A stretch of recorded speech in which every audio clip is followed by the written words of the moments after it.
Muy bien, familia. Pues hoy vamos a hablar, vamos a continuar con el capítulo 2 de nuestro libro la carta a Tito. Sí, la carta a Tito es una carta muy cortita, tiene nada más una longitud de 3 capítulos muy cortos, pero tiene una enseñanza bien específica que hoy nos puede ayudar a nosotros de manera práctica. Si la Biblia pues está llena de libros, de cartas de diferentes géneros, hay libros que son de poesía, hay libros que son de revelación, hay libros que son pues históricos, pero también existen las que son las cartas, las epístolas. La mayoría de ellas pues son escritas por Pablo. Dato curioso, pues se dice que Pablo no era la persona con la mayor presencia de manera así personal. Se dice que Pedro era un discípulo como que era capaz de predicar a grandes multitudes, pero Pablo lo que se quedó mucho son las cartas que él escribió, cartas pastorales, cartas de corrección, cartas que ayudaban a defender el evangelio. Entonces hoy en la carta a Tito vamos a ver cómo Pablo le escribe a uno de sus discípulos llamado Tito, quien estaba en la isla de Creta, en esta ciudad, en la iglesia, donde existían falsos maestros. Estaban enseñanzas que no eran de acuerdo al evangelio. Y lo peor de todo no era pues que solamente enseñaban falsas doctrinas, sino además que no vivían una vida digna de un discípulo de Jesús. Entonces, esta carta nos dice cómo Pablo, de acuerdo al Espíritu Santo y a Cristo, definiría cómo se debe ver una iglesia madura, ¿sí? Y es como nosotros podemos aplicar y aprender el día de hoy eso. Es un reflejo, es como mirarte al espejo. Cuando tú te miras al espejo, ¿qué ves? Ves tu rostro, ves a alguien contento, ves a alguien triste, ves a alguien cansado, ves a alguien así bien tronado como yo, o que tiene ahí la mente medio equivocada, ¿verdad? ¿Cómo te ves? Y cuando te preguntas o cuando recuerdas y te haces la pregunta, si tú que eres un seguidor de Cristo, ¿ves a Cristo reflejado en tu vida? Esa es la pregunta que vamos a hacer el día de hoy. Finalmente no se trata de una lista de palomear, yo ya soy esto, sí, yo ya soy esto, sino es cada vez ser más como Jesús. Y como lo hemos visto antes, no hay realmente pues un momento, un escenario en el que nosotros podamos ser igual a Cristo. Siempre Cristo va a ser perfecto y santo y nosotros no lo somos, pero podemos tratar de reflejarlo, que nuestra vida lo refleje, que cuando la gente vea cómo lo tratas, cómo hablas, tu forma de comunicar, tu forma de ayudar a otros, y diga, este es un verdadero seguidor de Cristo. No como los que yo pensaba, no es como los cristianos que yo pensaba que eran todos religiosos, hipócritas, algunos creen que somos. Lo hemos creído nosotros quizás. Pues que la Escritura nos lleve a ser más como Jesús, y todo con ayuda de su Espíritu, chicos, porque nosotros por nuestras propias fuerzas ya vemos que fallamos. No importa cuántos años tengamos en la fe, puede sucedernos a todos. Voy a compartirte aquí una presentación rápidamente.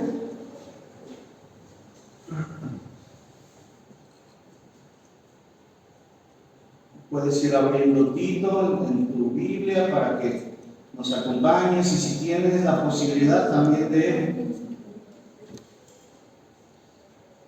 tener una libreta o abrir tus notas para que te lleves algo a casa, para que te lleves un mensaje práctico el día de hoy. ¿Sí se ve la pantalla? Sí. Me voy a mover un poco, chicos. ¿Qué es eso? Adelante, mírate, por eso aquí un controlcito. Pero más que nada es para poder llevarlo leer los que están en ustedes.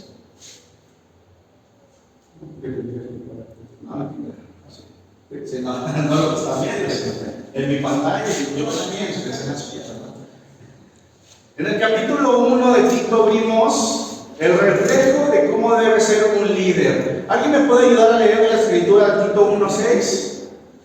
Venga, Toño. El líder debe ser irreprensible, esposo de una sola mujer. Sus hijos deben ser creyentes, libres de sospecha de libertinaje o de desobediencia. Así debe ser un líder. Ahí voy, ¿verdad? Ya casi. Me falta la esposa, los hijos, bien peinaditos, bien bañados. Eso es lo de afuera, ¿verdad? Pero lo importante es el comportamiento. Aún tengo camino por recorrer. El ser irreprensible significa que vivas una vida que requiera poca corrección. Que no hay que estarle corrigiendo como a un niño constantemente. Yo todavía tengo cosas que corregir. El que sea esposo de una sola mujer, bueno, independientemente de si tengo esposo o no, yo he decidido no ir por la vida teniendo novia o andando enamorando a una y a otra, porque es una convicción.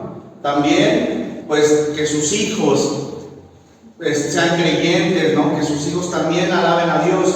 ¿Por qué? Porque se reconoce que si en casa es capaz de dirigir a su familia, pues entonces también podría ser capaz de dirigir a una iglesia, ¿verdad? Entonces, bueno, ahí está un reflejo de lo que yo quisiera llegar a ser. Pero no solamente yo, sino cualquiera que quiera servir en la iglesia, ¿verdad? Vimos en Tito 1 entonces el reflejo de un líder. Pero eso no se acaba ahí. En el capítulo 2 de Tito vamos a platicar de 5 reflejos, porque es muy específico. Quizás uno de esos reflejos se aplique para ti.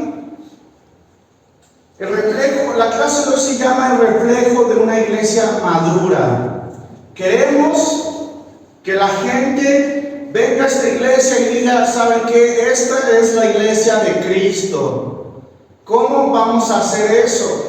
Pues Pablo nos da un pasaje en su carta por grupos donde va especificando a qué tipo de personas deben parecerse o asemejarse las virtudes de esa persona en su madurez. La palabra funciona como un espejo. Vamos a ver lo que Dios ya ha formado. Por ejemplo, yo en el ejemplo que les hice, vimos que si ahí voy, que me falta, puedo ver lo que Dios ya ha formado en mí, pero también queremos describir lo que aún falta por transformar. Esto es un camino, una lucha constante. Vamos a ver estos 5 reflejos. ¿Qué dice ahí? ¿Hombres maduros? ¿Aquí hay hombres? ¿Qué pasó? Me regresé hace 2 años. ¿Hay hombres sí o no? ¿Cómo crees? ¿Hay hombres sí o no? Sí. Pues bueno, que se escuche por ahí uno. Con eso. Entonces este mensaje es para ti el día de hoy. ¿Hay mujeres el día de hoy? Sí. Ahí está, ¿verdad? Entonces este mensaje es para ti. ¿Existen discípulos? Sí. Entonces el mensaje es para ti. ¿Hay jóvenes? Sí. O sea, hombres maduros no, pero jóvenes sí hay bastante. Está el mensaje para ti también. Pues ahí vamos a poner nuestro enfoque el día de hoy.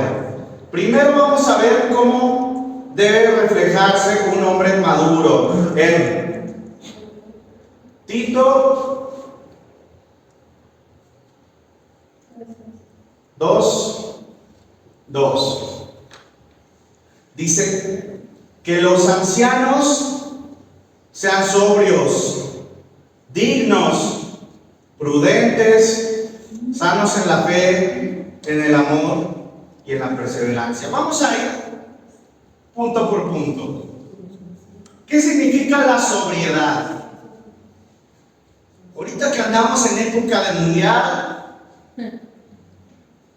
¿Cómo salen los muchachos, las personas después del partido de ver ganar a México? ¿Creen que la mayoría está sobrio? No. ¿Y qué ha pasado? ¿Han visto las noticias un poco? Yo he visto algo que está pasando muy seguido. Gente que está en la multitud, que empieza a sacudir coches, que el coche, sea por pánico, sea por macandalla, por lo que sea, decide acelerar y se lleva a las personas.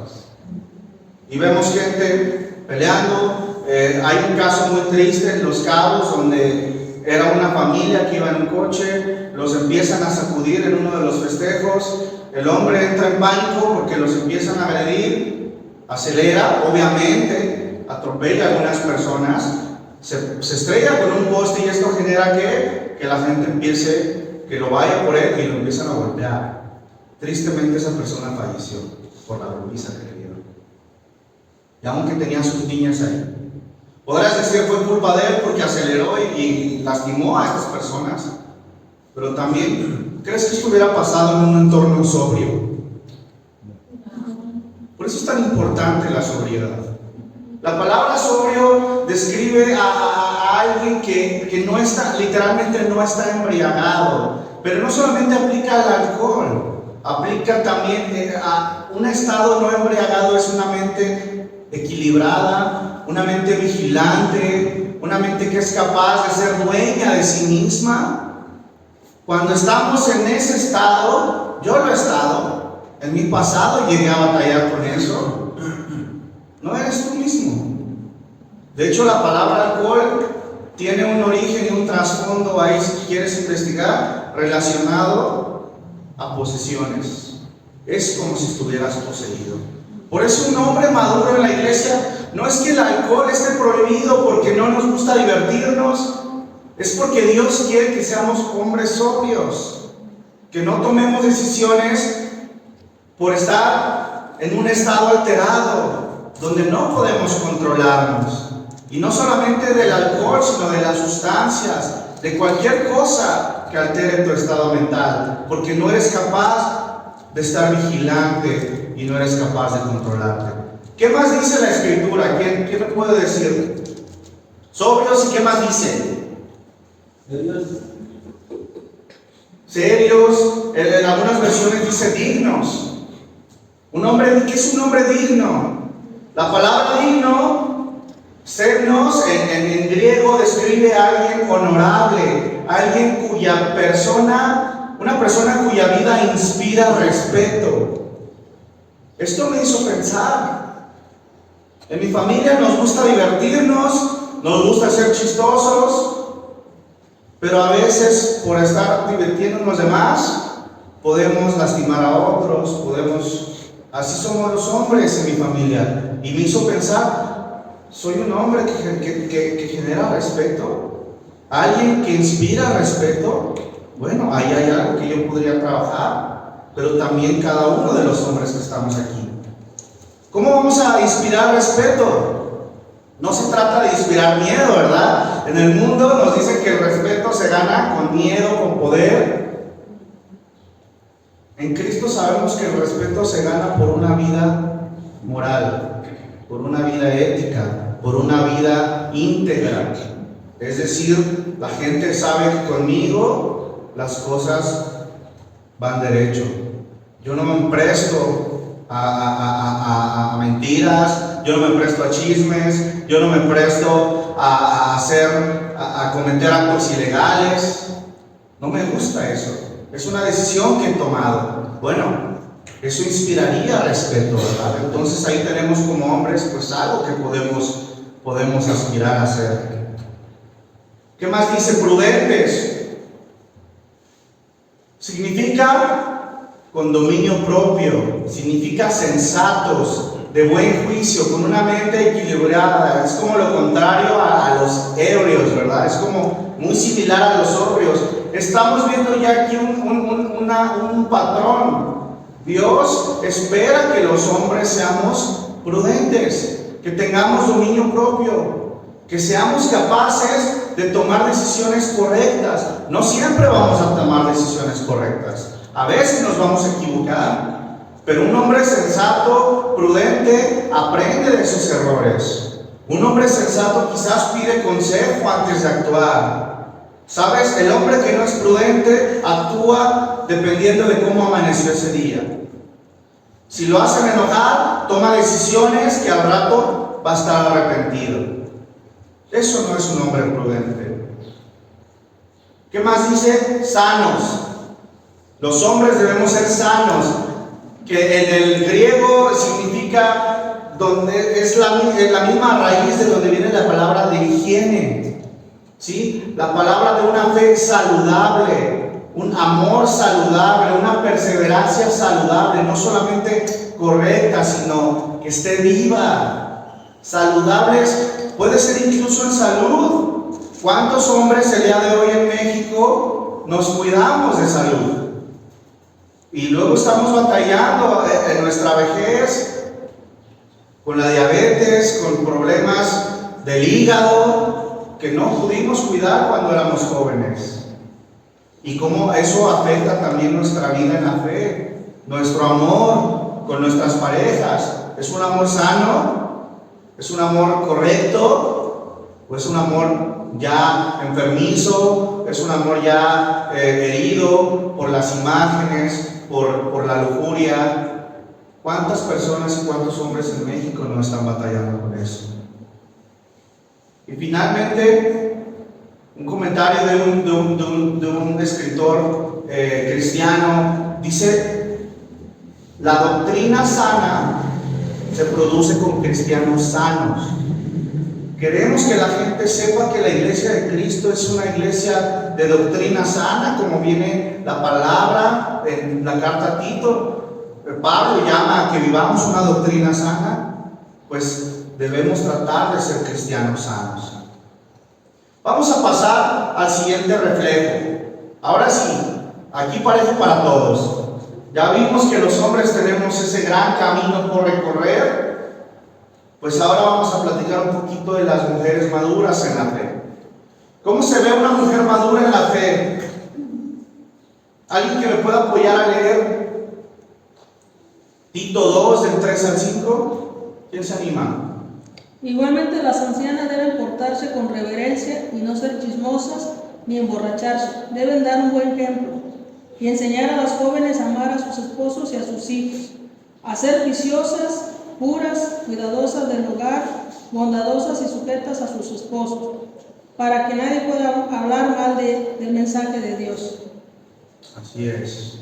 Igualmente a las mujeres, a las ancianas, quizás no todos aquí son ancianas, no importa, pero tienen algo a que pueden aspirar. Dice la palabra reverentes, apropiadas para lo sagrado, diría lo que significa. Es decir, ¿crees que el día de hoy las mujeres se comportan de una manera reverente? No. ¿Apropiada?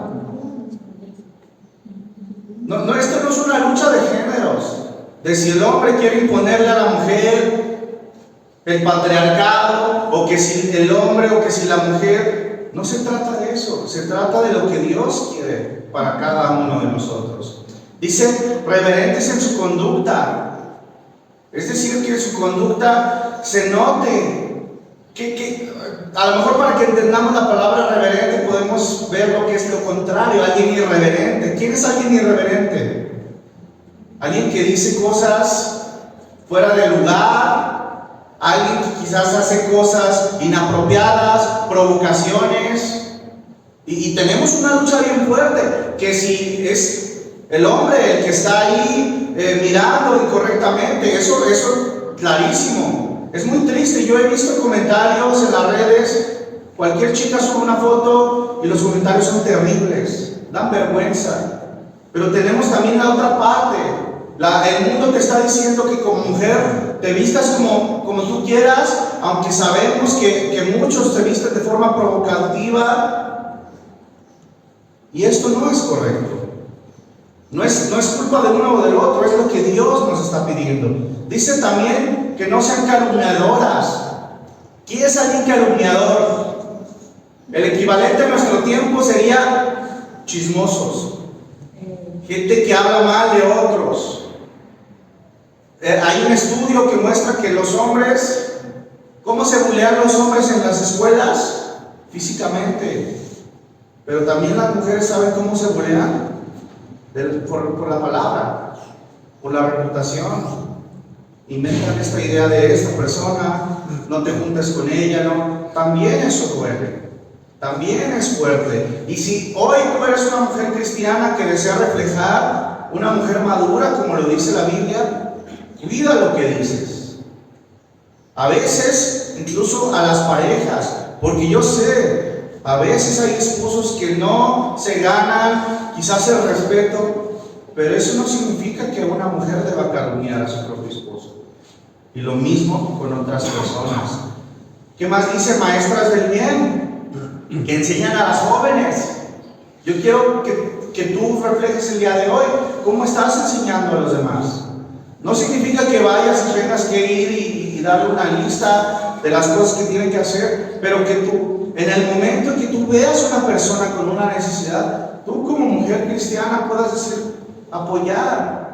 Cuando tengas a tu vecina calumniando a su esposo, cuando tengas a su vecina quizás triste, porque en casa su esposo no llega, porque la trata mal, tú puedas apoyarla, puedas enseñarla, puedas aconsejarla con tu testimonio. ¿Cuándo fue la última vez que pudiste aconsejar a una mujer más joven que tú? Dice que enseñen a las jóvenes, bueno, es lo mismo, sensatas y puras, similar a los hombres también, un hombre maduro, sensato, que toma buenas decisiones, mujeres también, ¿verdad? Cuidadosas del hogar. Esto no significa quédate en casa y mujer que no trabaje, eso no es lo que está diciendo la Biblia, significa que el hogar es una parte importante de tu reflejo como mujer cristiana. ¿Cómo está tu casa? Hay casos muy tristes. Estaba una noticia donde una señora tristemente salió a beber y tenía a su hijo pequeño, y cuando regresó de su fiesta, ella se fue a dormir y dejó a su hijo en el coche y tristemente su hijo falleció. No estoy eligiendo casos, simplemente es el ejemplo.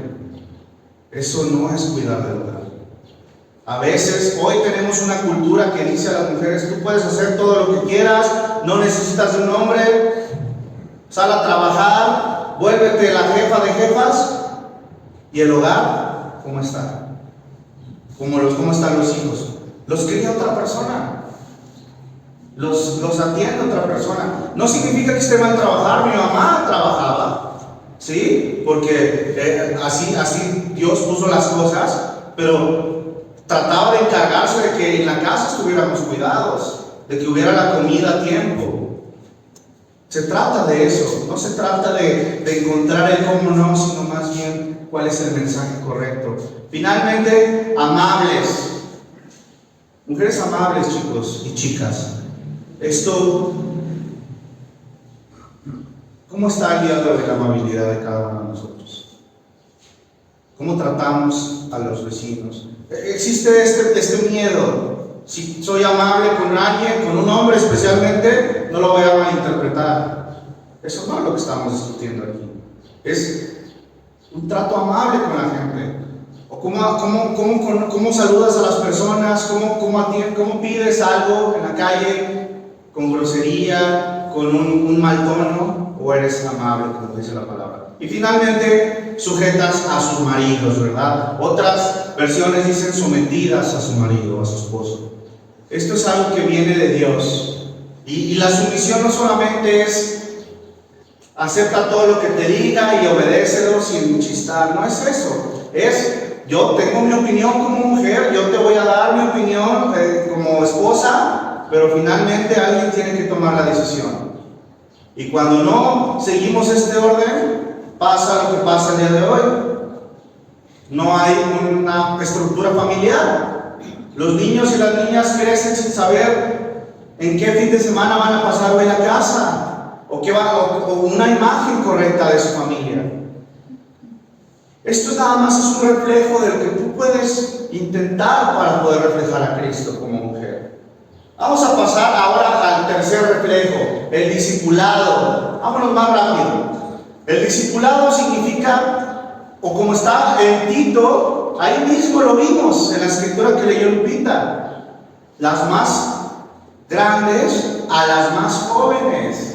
El discipulado debe ser así, de acuerdo a Tito. Muchas veces en la iglesia hemos encontrado, bueno, discipula a un jovencito, a un hombre casado. Quizás eso no ha sido lo mejor, quizás no ha sido lo correcto. A veces no solamente es pues por el tiempo que llevas en la fe, porque el discipulado no solamente es enseñarte pues a leer la Biblia, sino también cómo aconsejar, cómo ayudar en las generaciones en las que corresponde cada uno. Si no habemos discipulado intergeneracional, entonces no estamos relacionándonos correctamente en la iglesia. La iglesia y nos lleva a veces a yo, jovencito recién salido de la prepa, pues llevándome con mi hermano que ya está casi por el quinto o sexto piso, ¿verdad?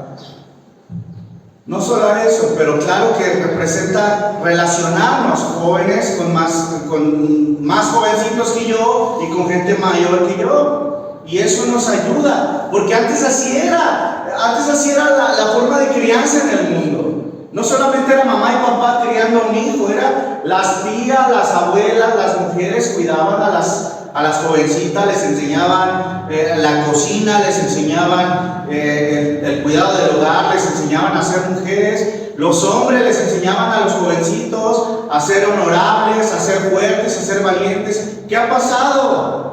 Vivimos en un mundo donde ahora eso ya no es posible, donde ahora nos aíslan mamá y papá, y ahora ni siquiera mamá puede estar en casa. Ahora nos obligan a trabajar a todos porque no alcanza. Pues esa es la agenda del mundo, chicos. Nosotros tenemos el llamado para vivir de manera diferente, y al menos en la iglesia puede ser diferente. Discipulado entre generaciones. Una fe madura se transmite de generación a generación dentro de la iglesia. Una iglesia madura eso tiene. No que solamente los miembros de la iglesia ya todos están casados, ya todos son mayores y no hay jóvenes. ¿Eso qué significa? Que no ha habido esa transmisión de generación a generación. Significa que hay que madurar como iglesia. Vamos a ver ahora sí. No te escapas, Jaimito. Los jóvenes, cualquiera que hoy diga también, si tú no aprendiste esto como joven, pues aguas, ¿Alguien que me pueda ayudar a leer Tito 2, versículo 6? ¿Quién se anima? ¿Nada más el 6? Sí, nada más el 6. Dice: a los jóvenes exhortarlos a ser sensatos. A los jóvenes, asimismo a los jóvenes, exhórtalos a ser prudentes, sensatos. Dice otra versión, la palabra clave, chicos, es dominio propio. Es la misma palabra que le viene a los hombres y una palabra que también viene para las mujeres maduras: dominio propio. Hoy, ¿tú crees que los jóvenes tienen dominio propio allá afuera? Sabes, yo no tenía dominio propio y sufrí muchas veces por mis decisiones, por querer agradar allá afuera a las personas, por querer formar parte de un grupo, porque me gustaba hacer reír a otros, interrumpía mis clases, interrumpía a mis maestros, me metía en problemas, me faltaba mucho dominio propio. El día de hoy Dios me ha dado. En el peor de los casos llegué a estar embriagado, llegué a tocar las drogas, llegué a estar con gente malvada. ¿Por qué? Por no tener dominio propio. Tristemente no lo entendí hasta que pagué ciertas consecuencias. Hoy, joven, hermano, hermana, pues enseña a tus hijos a tener dominio propio. Ayúdalos, anímalos, escúchalos, conócelos, pregúntales por qué tienen esta necesidad, por qué les cuesta. Si no estás tú para educarlos, entonces ¿quién lo va a hacer? ¿Quieres que lo eduque en la calle? Allá va a estar. En los momentos cuando lo necesites, allá va a estar afuera. Y tristemente, con lo que está pasando en el mundo, lo que menos queremos es a nuestros hijos en la calle después de ciertas horas. Pero ahí está el mundo, que ellos decidan. Pues no es una iglesia madura la que no enseña dominio propio a los jóvenes. Y finalmente, el último reflejo, esta carta dirigida precisamente a Tito. Tito, ¿quién era? Tito era este discípulo de Pablo, queriendo servir a Cristo, y quien Pablo consideró digno, listo, preparado para poder seleccionar a los líderes en otra iglesia, a pesar de su juventud. Aquí vemos otra parte, no solamente es los más grandes siempre saben más, a veces alguien que ha mostrado en Cristo su vida diferente tiene la capacidad para dirigir. A veces alguien que es joven tiene la capacidad o es puesto por Dios para enseñarnos algo, aunque a veces no nos gusta porque es más joven que nosotros, pero es Dios el que los pone. El ejemplo y el reflejo de Tito es para eso. Dice, ¿alguien puede ayudarme a leer Tito 2 del 7 al 8, por favor? Para terminar. Capítulo 2 del 7 al 8. ¿Quién se anima? Yo, Adelante. con tus buenas obras, daré tu mismo ejemplo a todos. Cuando enseñes, hazlo con integridad y seriedad, y con un mensaje sano e intachable. Así se avergonzará cualquiera que se oponga, pues no podrá decir nada malo de nosotros. Gracias. Con tu ejemplo, dice Dios, con tu ejemplo es la mejor enseñanza. Que nadie te tache, sea intachable para Tito, para ti, para mí. Que tu enseñanza tenga credibilidad, que cuando vayas allá y les digas, oye, está mal hacer eso porque a Dios no le gusta, que no digan, oye, pero pues tú también eres bien borracho, oye, pero tú también ya te vi otra vez ahí publicando ciertas cosas, barbaridades. Sabes, que tu vida pública también demuestre que eres cristiano. Esa es la mejor enseñanza, que dice ahí que nadie los tache, es decir, que nadie pueda decir nada en contra de los cristianos cuando vean tu vida. Qué difícil, no es nada sencillo, créeme. Queremos agradar allá afuera, siempre es una necesidad, pero tú puedes ser diferente. Si tú quieres reflejar a una iglesia madura, a una persona madura en Cristo, puedes esforzarte porque tu vida sea intachable. No solamente los líderes, chicos, como veíamos en el capítulo pasado, eso es para los cristianos en general.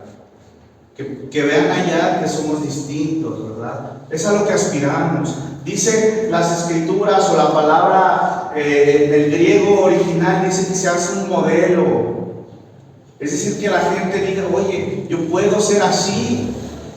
Pero ¿cómo? No solamente con lo que dices o lo que compartes o lo que publicas, sino con lo que vives, tu forma de actuar, tu forma de tratar a otros, tu forma de responder al que ya te pitó, al que ya te aventó el carro.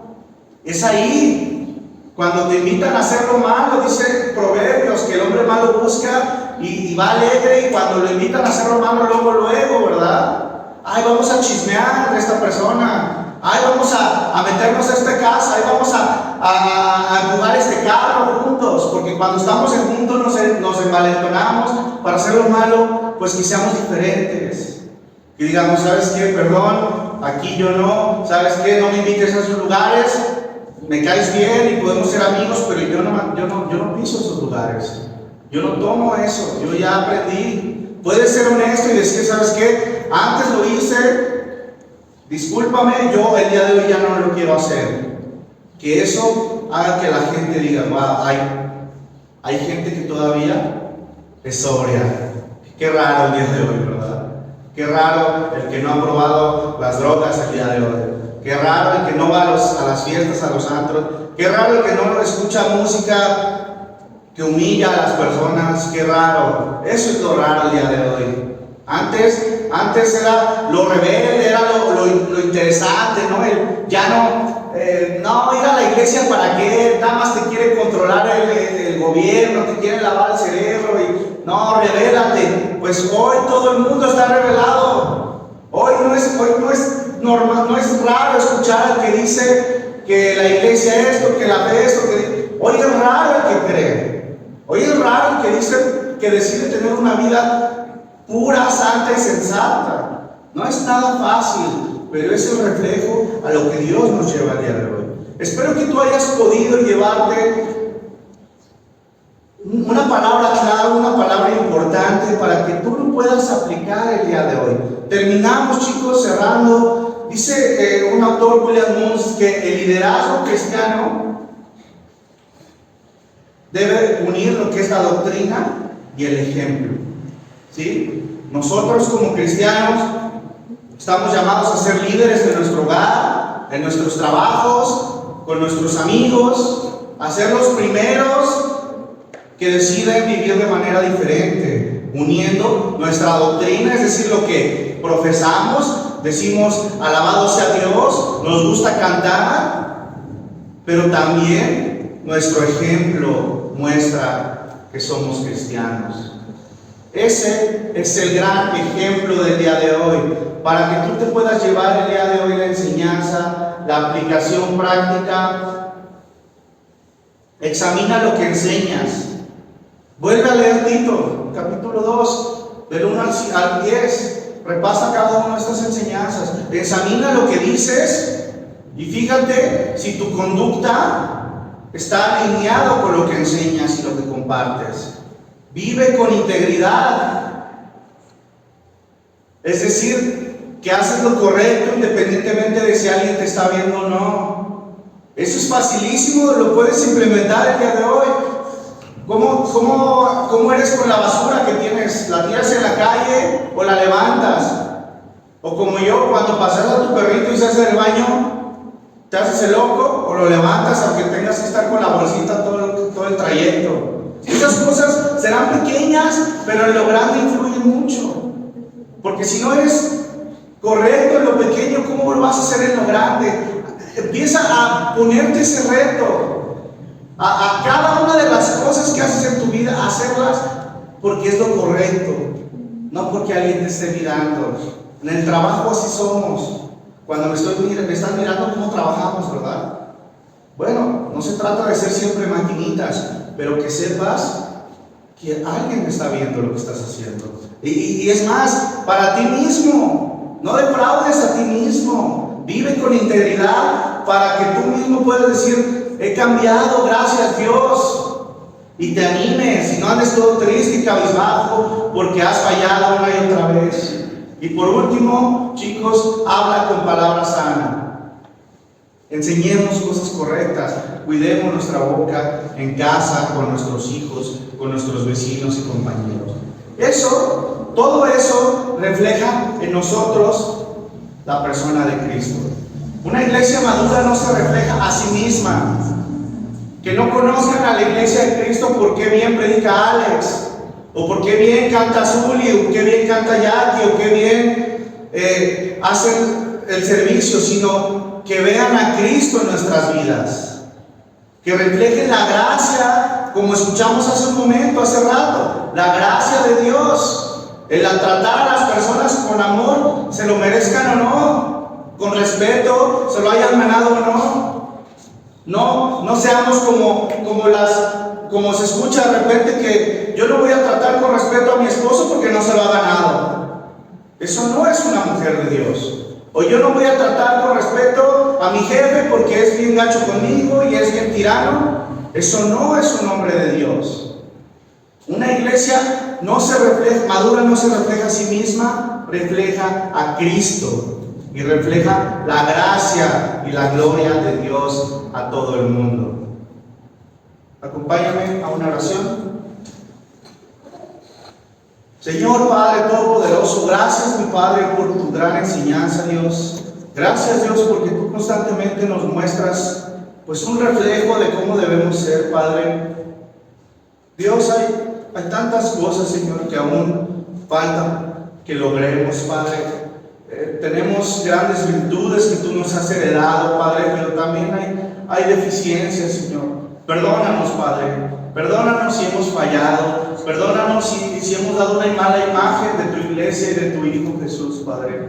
Pero también, Dios, te pedimos que nos limpies, que nos capacites con ese Espíritu, Señor. Eres tú y es tu poder, el poder que es capaz de traer a los muertos y volverles a dar vida, el poder de cambiar a las personas, el poder de quitarme las adicciones, el poder de quitarnos los malos pensamientos. Ese es tuyo, Padre, y te pedimos que nos bañes de ese poder, de ese Espíritu que nos capacita, Padre, porque aquí tenemos la esperanza de que no solamente somos perdonados de nuestros pecados, sino también que somos instruidos en una nueva vida, Padre.